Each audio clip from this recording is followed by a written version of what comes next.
नमस्कार, आप देख रहे हैं कोयलांचल लाइव और छोटी बड़ी खबरों को लेकर मैं हूं आपके साथ के कुणाल धीरज। आईआईटी आईएसएम अपने 41वें दीक्षांत समारोह को लेकर जोर शोर से तैयारी में जुट गया है। संस्थान ने अपने पास्ट, प्रेजेंट एंड फ्यूचर यानी कल, आज और भविष्य की भावी रणनीति बनाने में कैसे जुटा है, देखिए इस रिपोर्ट को। धनबाद के आईआईटी आईएसएम में 13 और 14 अगस्त को दीक्षांत समारोह का आयोजन किया जाएगा। इस विशेष कार्यक्रम में राज्य के महामहिम राज्यपाल रमेश बैस शामिल होंगे। दीक्षांत समारोह में पास आउट हुए छात्र छात्राओं को मानद उपाधि देकर सम्मानित करेंगे। आईआईटी का दर्जा मिलने के बाद देश ही नहीं विदेश में भी संस्थान की मान प्रतिष्ठा में इजाफा हुआ। इस मामले में संस्थान के निदेशक ने बताया कि पिछले वर्ष भारी संख्या में छात्र छात्राओं को प्लेसमेंट मिला है, क्योंकि काफी प्लेसमेंट यहाँ ऑनलाइन हुई और जैसे मैं कह रहा था करीब 85% हमारा बीटेक में प्लेसमेंट हुआ है।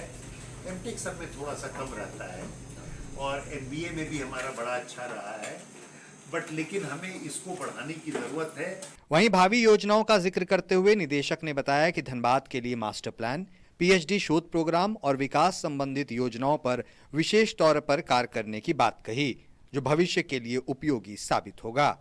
As one of the topmost institute for both undergraduate education, postgraduate education और research में हमको इसको बढ़ाना है ताकि। वैसे तो देश में कई संस्थान हैं, लेकिन आईआईटी आईएसएम की अलग ही पहचान है, जो अपने इतिहास, वर्तमान और भविष्य के लिए देश के विकास में अहम भूमिका अदा कर रहा है। कोयलांचल लाइव के लिए धनबाद से दीपक की रिपोर्ट। धनबाद के आईआईटी आईएसएम। वहीं बिहार के सारण जिले के भेल्दी और मकेर थाना क्षेत्र में जहरीली शराब से अब तक 13 लोगों की मौत हो गई है और 20 से अधिक लोग बीमार पड़ गए हैं। इनमें 15 लोगों की आंखों की रोशनी धुंधली हो गई है। बुधवार से शुरू हुआ मौत का सिलसिला शुक्रवार तक जारी रहा। अभी भी 35 की हालत गंभीर बनी हुई है, जबकि 14 लोगों ने अपनी आंखों की रोशनी गंवा दी है। ग्रामीणों के अनुसार यह शराब प्रसाद के रूप में देवी को चढ़ाई गई थी। इसके बाद लोगों ने इसे पी थी। यहाँ मान्यता है कि इस पूजा में देवी को शराब चढ़ाई जाती है। वहीं पूजा के बाद लोग प्रसाद के रूप में शराब पीते हैं। इसी तरह कई ग्रामीणों ने प्रसाद के बहाने शराब का खूब सेवन किया। इसके बाद एक एक कर लोगों की तबीयत बिगड़ने लगी।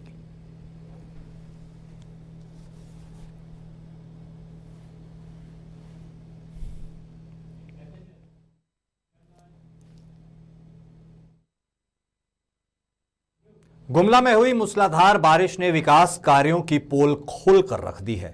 रायडी प्रखंड और जिला मुख्यालय को जोड़ने वाली पुल में सड़क के बह जाने से 7 गांवों का संपर्क जिला और प्रखंड मुख्यालय से टूट गया है, जिसके चलते बच्चों को स्कूल जाने में और लोगों को राशन लाने में परेशानी का सामना करना पड़ रहा है। इस पर देखिए एक रिपोर्ट। गुमला में हुई मूसलाधार बारिश ने विकास कार्यों की पोल खोल कर रख दी है। रायडी प्रखंड और जिला मुख्यालय को जोड़ने वाली पुल में सड़क के बह जाने से 7 गांवों का संपर्क जिला और प्रखंड मुख्यालय से टूट गया है। जानकारी के मुताबिक इस सड़क और पुल का निर्माण 1 दशक पूर्व हुआ था, लेकिन जब सड़क टूटने का मामला सामने आया तो ग्रामीण कार्य विभाग और विशेष प्रमंडल दोनों एक दूसरे पर फेंका-फेंकी कर अपना पल्ला झाड़ रहे हैं। वहीं सड़क के टूटने से 7 गांवों के ग्रामीण को जरूरी कार्यों के साथ साथ बच्चों को स्कूल पहुंचाने में परेशानी हो रही है।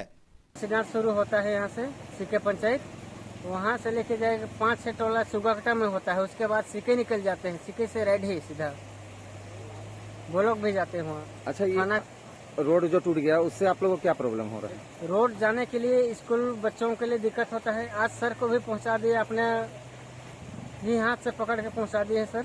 आ गया। कैसे बहा? रात के पानी बारिश होने से बहुत जोर पानी आया। बहुत जोर पानी। अच्छा, तो पानी से अगर पुल बह गया तो कितना गांव है इधर जाने के लिए? पूरा पंचायत इधर है, पूरा पंचायत का इधर आना जाना। अच्छा, स्कूल भी है? स्कूल भी है, राशन सब कुछ इधर से लाते हैं। राशन भी लाते हैं? हाँ, पंचायत। तब तो अब दिक्कत होगा जाने में। हाँ, सब कुछ दिक्कत होता है। जिले में विकास को लेकर करोड़ों की लागत से पुल, पुलिया, सड़क आदि पर काम हो रहा है, लेकिन इनकी गुणवत्ता पर ध्यान नहीं देने से सड़कों की यह दुर्दशा हो रही है। उप विकास आयुक्त से सवाल पूछा गया तो उन्होंने जांच कराकर सड़क को फिलहाल चलने लायक ठीक कराने का भरोसा दिया। रूप से कनेक्टिविटी एक मुख्य मुद्दा होता है। हमेशा ही डेवलपमेंट का पहला पैरामीटर कनेक्टिविटी का है।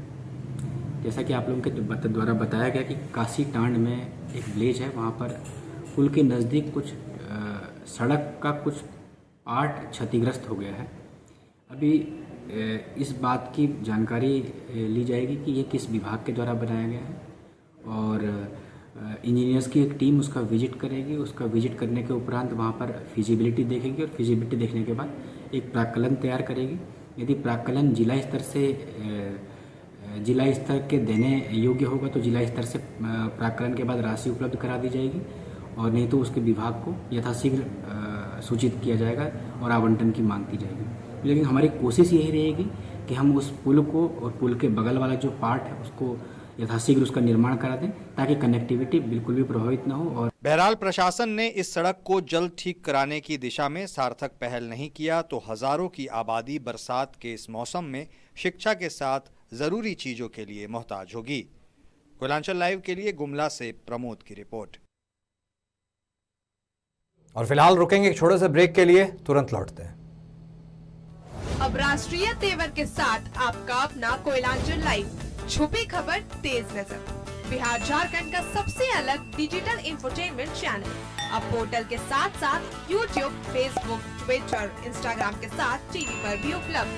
देखिए, सुनिए, पढ़िए, जानिए और जुड़िए हमारे साथ। संपर्क करें हमारे व्हाट्सएप नंबर पर 9431510114 या फिर फोन नंबर 032635533916। कोलकाता का मशहूर कुसुम रोल अब आपके शहर धनबाद में भी। खाइए रोल, मिटाइए भूख और पाइए सुख। पता बैंक मोड़, सेंटर पॉइंट SBI के पास, धनबाद। Phone number 8210482712। और आप सभी का ब्रेक के बाद एक बार फिर से स्वागत है। अब बात करेंगे बोकारो जिले के अंतर्गत नरकी कला राजकीयकृत मध्य विद्यालय की, जिसमें बच्चों और शिक्षकों ने मिलकर पेड़ पौधे लगाकर स्कूल को सजाया है और इस पर विशेष ध्यान दिया जाता है। इस बारे में जानकारी देते हुए विद्यालय प्रभारी राजेंद्र रजक ने कहा कि पेड़ पौधे लगाने से हमें शुद्ध हवा मिलती है। पेड़ पौधे के बिना कोई भी जीव जंतु जीवित नहीं रह सकते। इनसे अनेक तरह के लाभ मिलते हैं। उन्होंने कहा कि विद्यालय में बागवानी लगाना बहुत जरूरी है। पूर्व से ही इस पर विशेष ध्यान दिया जा रहा है।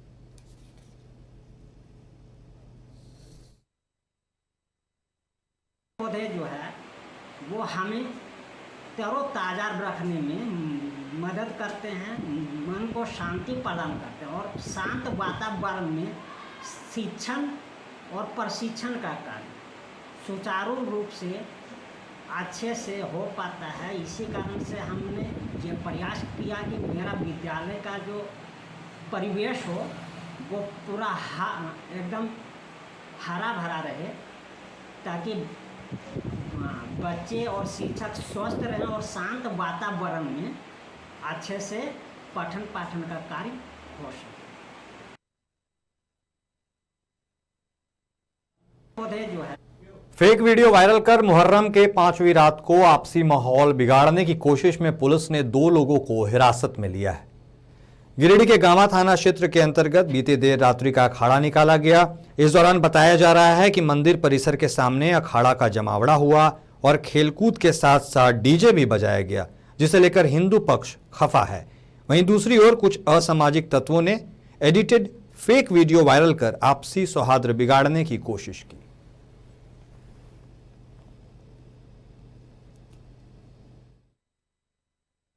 वीडियो जोड़ के दिखाया गया है कि ये बजरंगबली मंदिर के बाहर का है और इस तरह से गलत प्रचार किया गया है, जो एक तरह से उल्लंघन है, सौहार्द को बिगाड़ने का प्रयास किया गया है।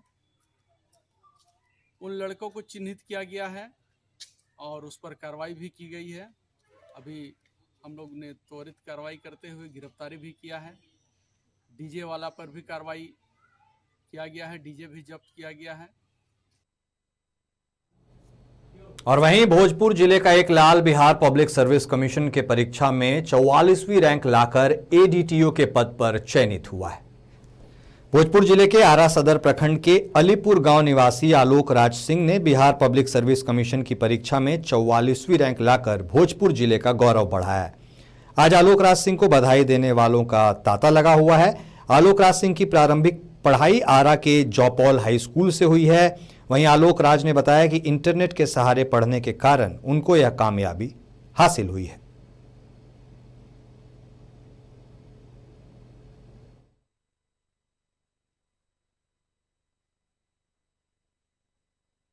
स्टडी की है और काफ़ी इसके लिए मेहनत की थी और रिजल्ट आने के बाद मुझे बहुत प्रसन्न है। कैसे सेल्फ स्टडी करते थे, बुक से या फिर?